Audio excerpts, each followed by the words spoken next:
Welcome back from the break. اور break پہ جانے سے پہلے میں نے شیخ رشید صاحب سے ایک سوال پوچھا تھا, لیکن اب میں نے ان کو اور آپ کو سب کو ایک چیز دکھانی ہے. آپ کو میں دکھاتا ہوں روٹی کا حال کیا ہو رہا ہے. لاہور شہر جو پنجاب کا کیپٹل ہے, جو دل ہے پنجاب کا, پنجاب جہاں پہ کھیتی باڑی گندم ایگریکلچر ہے, وہاں پہ آپ ذرا یہ لائنیں دیکھیں. روز ہزاروں افراد جو ہے شہر کے مختلف علاقوں میں وہ روٹیوں کے لیے, روٹی لینے کے لیے, ایک وقت کھانا کھانے کے لیے, دن میں 3 وقت نہیں, ایک وقت کھانا کھانے کے لیے لائنیں بنانے پہ, بھیک مانگنے پہ مجبور ہو گئے ہیں. سڑکوں پہ لوگ سو رہے ہیں, ساتھ سے شاہانہ قسم کی گاڑیاں بھی گزر رہی ہیں. اور جب ان کو پوچھا گیا, دنیا نیوز کے نمائندے نے پوچھا کہ وہ یہاں کیوں سو رہے ہیں, تو ان کا کہ شاید یہاں صبح گزرتا ہوا کوئی مخیر آدمی ان کو روٹی دے دے. یہ لوگ مطالبے کر رہے ہیں کہ مزدوری کرتے ہیں, کام کرتے ہیں اور ان کو روٹی نہیں ملتی یہاں پہ. اور یہ دیکھیں, یہ بڑے شریف اور باعزت شہری ہیں, ایسی بات نہیں ہے, اور ان کو حالات نے مجبور کر دیا ہے. اور خدا نہ خواستہ ان میں سے کوئی مانگنے والا نہیں ہے کوئی ان میں, لیکن جب پیٹ کی آگ ایسی خوفناک آگ ہے کہ جب اللہ تعالیٰ اس سے بچائے اور اولاد کے غم سے بچائے. بٹ شیخ رشید صاحب, یہ حالات ہو گئے آپ کے ملک کے, اور یہ لاہور شہر ہے, پنجاب کا کیپٹل ہے. لیکن شہروں کی ہی حالت اربن ایریا کی زیادہ تباہ کن ہے, ورنہ رورل ایریا میں جو گائے پال رہا ہے, بکری پال رہا ہے, یا جس کی پھٹی سے لے کے چاول تک یا پھٹی سے لے کے چلیز تک بڑی ہائی پرائس ہے. معذرت کے ساتھ آپ کو یاد کرا دوں, وہ پال رہا تھا, سیلاب نے کمر توڑ دی ہے وہ بھی. لیکن جن لوگوں نے, دیکھیں یہ ساری ٹیم فلاپ ہو گئی ہے, یہ ساری, اور یہ سب ایک ہیں. اس ملک کا سانحہ یہ ہے کہ اخبار کے لیے, ٹی وی کے چینل کے لیے اور چہرہ ہے, فیصلہ کرنے کے لیے اور چہرہ ہے. اس ملک میں جو حالات جا رہے ہیں, 10-12 ادارے, آپ بڑے کہہ رہے ہیں کہ جی وزیر اعظم صاحب سب سے بڑا چور وہ ہے. کیا بات کر رہے ہیں آپ؟ کس نے معاف کرائے زرعی ترقیاتی بینک سے قرضے؟ اور جب میں یہ کہتا تھا کہ اس ملک میں 25 بچے ڈاکو ہیں, اور سارے یہ لوگ, سب یہ لوگ موسٹلی دیکھیں ان کے ایسٹس جو ہیں یہ سب فورن میں ہیں. باہر کی انویسٹمنٹ کیوں آئے؟ ہمارے پہ لوگ باتیں کرتے ہیں ہم $8 بلین کی انویسٹمنٹ اینول چھوڑ کے گئے ہیں, اور یہاں انویسٹمنٹ ہے بگ زیرو. میں آپ کے پروگرام میں چیلنج کرتا ہوں, آئیں اور بتائیں کہ فرینڈز آف پاکستان نے کیا دیا ہے. ہماری اللہ معافی دے حیثیت یہ ہو گئی ہے, مجھے شرم آتی ہے کیونکہ یہ میرا ملک بھی ہے, کہ ٹرک بانٹنے کے لیے ایمبیسڈر خود جاتا ہے سیلاب زدہ گان پہ. ہمارے کسی وزیر مشیر پہ اتنا اعتبار نہیں. آپ دیکھیں ابھی میڈیسن کے ہمیں دیا ہے اور میڈیا والوں کو دیا ہے, میڈیکل کے سکینڈلز آ رہے ہیں. ابھی NIC کیا ہے, آپ دیکھیں گے ہیلتھ منسٹری میں ایک دن میں 4000 نئی دوائیوں کا. اس ملک میں مریں گے لوگ یہ دوائیاں کھا کے. ہیپیٹائٹس سے مر رہے ہیں, ٹیکہ کام نہیں کر رہا, TB سے مر رہے ہیں, دوائی کام نہیں کر رہی. کیوں؟ اوپر سے کرپشن کا 40,000 دوائیاں انہوں نے رجسٹر کی ہیں ایک دن میں.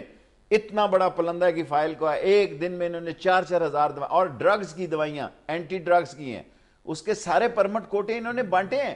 اور اس میں شاہی خاندان ملوث ہے. شاہی خاندان, میں آپ کو بار بار کہتا ہوں, یہ ملتان کا خاندان ہے. جتنے کھرے مل رہے ہیں, جتنے فٹ پرنٹ مل رہے ہیں, وہ سب ملتان جاتے ہیں. سلمان غنی صاحب, آپ کے پاس تو بڑا ایک عملہ ہے اور آپ انویسٹیگیشن بھی کرتے رہتے ہیں.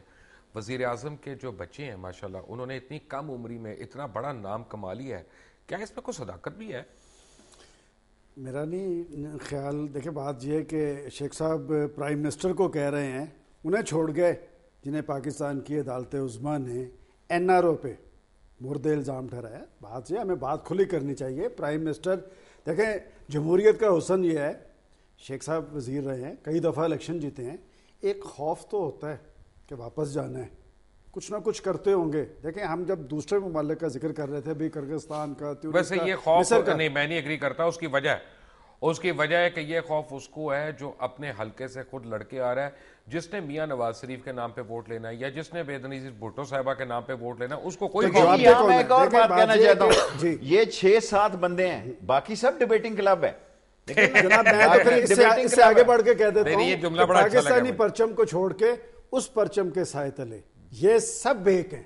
بات یہ کہ آج شیخ صاحب پارلیمنٹ کا حصہ نہیں ہے, آج شیخ صاحب پارلیمنٹ کا حصہ نہیں ہے, تو آج سارے عوام کے درد شیخ صاحب کو ہیں. یہ لوگ سب آئے جب یہ ریمن کا کیس ہوا ہے. میں واحد آدمی ہوں جس نے کہا کہ یار یہ کرنے کیا گیا تھا, اس کے پاس لائسنس کیوں تھا, اس کے پاس نقشے کیوں نکلے, اس کے پاس دوربین کیوں نکلی, اس کے پاس. اس وقت سب لوگوں کو زبانیں بند تھیں, سب لوگوں کی زبانیں بند تھی جب میں نے یہ بات کہی کہ یار یہ نقشے لے کر کیا کر رہا تھا. مشرف صاحب آپ نے یہ جو میں نے ایک سوال پوچھنا ہے بڑا سمپل.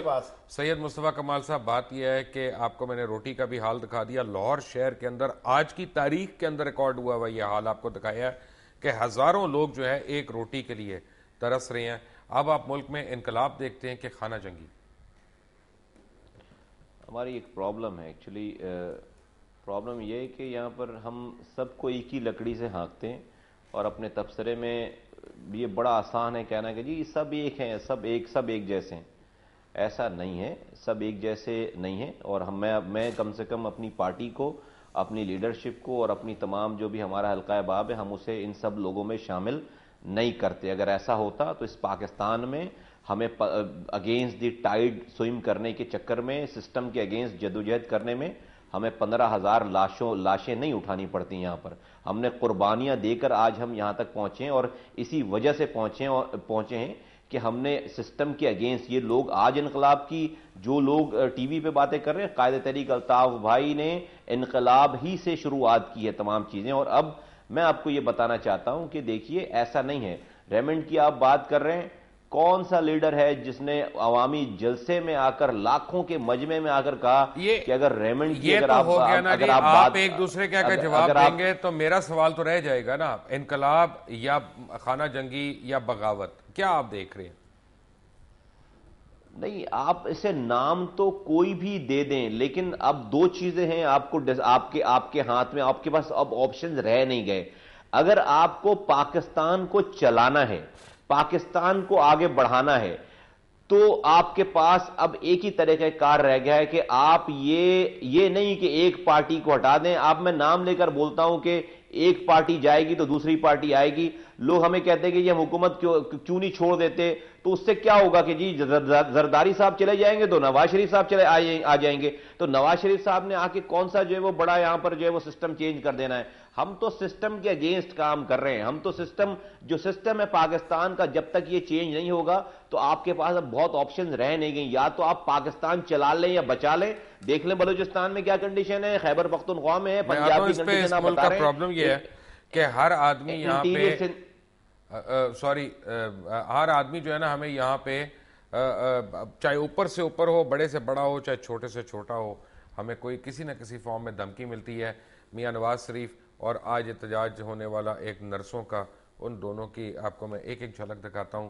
اور جب بریک پہ جائیں گے تو یہ دیکھیے گا کہ ٹالرنس کا لیول یہ ہے کہ چاہے ڈاکٹر ہو, چاہے وکیل ہو, چاہے صحافی ہو, چاہے لیڈر ہو, چاہے جج ہو, چاہے نرس ہو, چاہے وہ کوئی مزدور ہو, سب کو سڑکوں پہ آ کے دھمکیاں دینی پڑتی ہیں, یہ اپنے مطالبات ماننے پڑتے ہیں. یہ دیکھیں, پھر ایک بریک لیں گے. گھنٹے میں اگر وزیر اعظم یہ فرماتے ہیں کہ وہ نہیں اس پہ آمادہ اور وہ یہ نہیں کریں گے یا نہیں کر سکتے, تو پھر ہم انہیں پنجاب سے بھی خدا حافظ کہنے پہ مجبور ہو جائیں گے. اگر یہ 5 دن کے اندر کیش نہیں ہوتے تو ہم لوگ دوبارہ یہیں پہ آئیں گے اور ہم اس سے بھی زیادہ جو ہے نا جو کچھ ہم سے ہو سکا ہم کریں گے.